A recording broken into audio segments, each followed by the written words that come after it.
Hello, and welcome to the Free Black Girl Podcast. This is a space for joyful healing, learning, and collective liberation. My name is Najma Ahmed, and you are listening to a series of mini podcast episodes called Lessons from Liberation. I shared in my first season of the podcast all the ways in which I got free from unhealed trauma, people pleasing, and really from any person, place, or thing causing me to betray myself. Now, these lessons from liberation are based on what I learned last year after asking myself, now what? I started a blog during that time called The Freedom Pages, and I'm sharing what I reflected on in real time. Last week, we talked about the game of life. Once we take the leap and we are in this new world, navigating our journey, we get to decide how are we going to show up? What face are we going to wear and why? Let's jump into this week's lesson. When I was in college, I memorized the poem by Paul Laurence Dunbar called We Wear the Mask. It goes, we wear the mask that grins and lies. It hides our cheeks and shades our eyes. This debt we pay to human guile, with torn and bleeding hearts we smile, and mouth with myriad subtleties. Why should the world be overwise in counting all our tears and sighs? Nay, let them only see us while we wear the mask. We smile, but oh great Christ, our cries to thee from tortured souls arise. We sing, but oh the clay is vile beneath our feet and long the mile. But let the world dream otherwise. We wear the mask. If you know, you know why I have that poem memorized still. But for years, I used to say that poem in my head when I was at work or in uncomfortable situations where it didn't feel safe to truly be myself. I got so good at it that I created various versions of me. I've heard before that every person you meet will know a different version of you. But what I came to learn when I reached the point in my healing where I returned home to myself was that I had left all these pieces of me on a shelf. One piece for friends, one for family, one for those who've known me for 10 years, one for those who've known me for a year, one side for work, one side for my coaching clients, one side for my podcast. And I learned that it is not sustainable to split yourself into that many pieces and still expect to evolve whole. So I had to decide I would no longer split myself. This is the integration. It's when we truly become all of who we are, all at the same time. And it's scary because people who have known you for a long time, they don't know about those other parts of you that you've kept on the shelf. You may not even know about all these parts of you. For me right now, when I wrote this blog a year ago, it's my spiritual parts. I've learned that I actually have certain gifts that I can channel, that I'm deeply intuitive. I can perceive energy, that I can connect with the ancestors. I come from a line of energy healers and medicine women.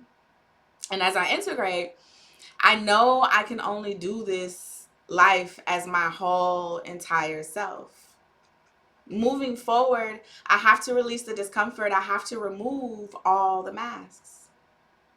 These masks are heavy. And as scary as it is to be truly seen, the lifting of the weight is such a blessing.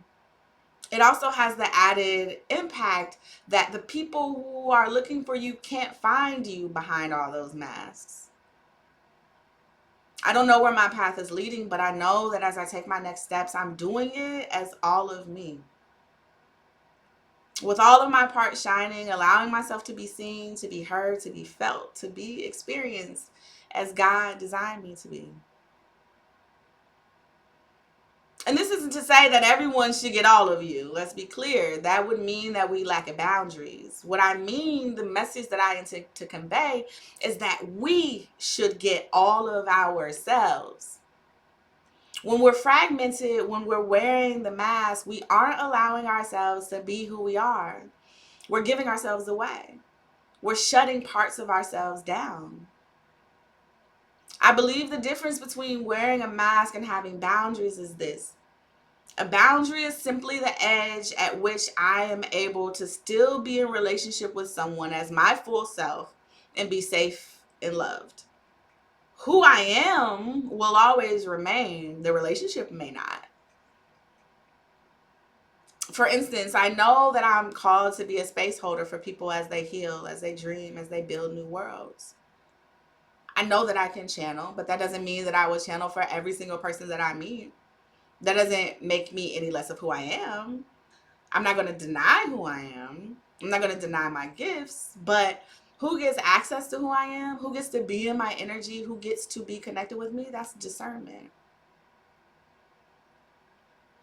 Again, I wrote this blog post last year, and I'm so grateful to realize that I'm finally existing in a space where I get to be more than one thing. I don't have to just pick one mask and put that on. I can be a strategist and do a logic model with you and think marketing strategy and understanding your target audience. And then I can also work with you to really understand how childhood trauma lives in your body and what it means to reparent yourself. I can help you to then think about how you connect to the bigger picture of your lineage and your ancestor and how that is moving through you.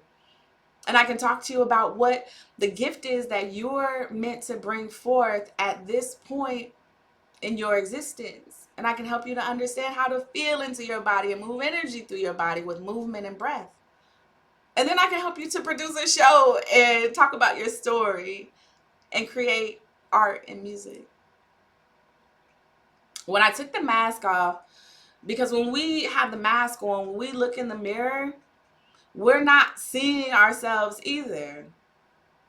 So when we take the mask off, when we start to actually look at ourselves, then we start to see all of the beautiful gifts that were there waiting for us. I tell people I don't believe in imposter syndrome. I don't subscribe to it. But what I say is, I wonder if it's that we feel like an imposter because we've become an imposter to ourselves and don't recognize who we've become to survive inside of this system. It reminds me of Ebony Janice. She's the author of All the Black Girls Are Activists. She's a creator and just all around brilliant, dope human being. But the thing she said was, the worst thing you can do is become wildly successful as not you. The worst thing you can do is to become wildly successful as not you. When we have this mask on and we're looking in the mirror and it's looking back at us and we're like, who the hell is that? But it takes layers and layers of peeling as you move through life. It can. But the mask also serves a purpose, and it's not so easy to remove, especially if it has been seemingly giving you what you want: acceptance, praise, and belonging. When I was thinking about this episode and reflecting on what I wrote last year, I started thinking about how it's evolved and where I am now with the idea of removing the mask. I'm on a new level of working to release my need for external validation, my inner child's need to be told that I'm good, I'm smart, I'm valuable, and worthy. That's always there, but at different levels. And it's such an interesting life that I chose when I think about it. Always internally, reluctantly choosing to be in the spotlight, to be a leader, from Black Student Association president to chapter president, while also simultaneously telling myself that I hated it, wanting to be exceptional, to be perceived in a certain way that I thought was pleasing to others. The complicated life of a Virgo sun, Venus in Leo, and Aquarius rising. It's like, look at my brilliance, but also leave me alone unless you want to talk about the moon and the revolution. I've always been intuitive and had a knowingness of what's going to happen, even if I don't have specific details, and sometimes I do. I've always helped people by seeing and hearing them and offering wisdom downloaded to me. They didn't give me the line name Oracle when I pledged Delta 20 years ago for nothing. I'm healing the part still wondering if I will be misunderstood or judged for my beliefs and practices. Will people love you today and attack you tomorrow, as we see? The government is watching. Is it safe? These are all great freaking reasons to keep the mask on. But at this point, as I've been doing my Black History Month series, a digital anthology on Black liberation in the Americas, check it out every day in February. Also, I'll have trivia on my IG Live every Friday at noon with prizes from my store. But the common thread with the Black Liberation series that I see in regard to resistance and revolution and remaining human in this oppressive system was our magic, our gifts from spirit. Almost every single revolt and revolution in my 28-day series is rooted in African spiritual traditions, indigenous practices, root work, conjure, hoodoo, voodoo, or some kind of metaphysical intervention, whether you call it God, spirit, the ancestors, or the universe. So these gifts have been passed down to us, but the user manual isn't written and given to us at birth. We have to live life and uncover the gifts. We all laughed at that person a few years back who said that Black people got superpowers.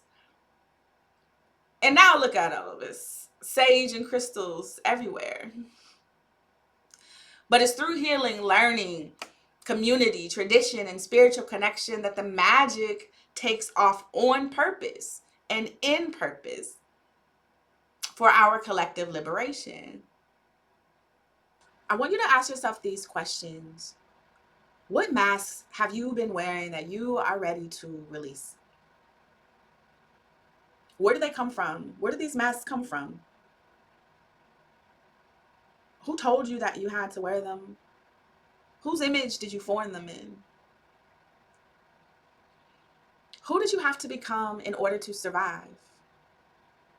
Can you thank them for their lessons? How do you distinguish between having healthy boundaries and hiding who you are? Who gets access to the real you? What makes them feel safe to share those parts of you?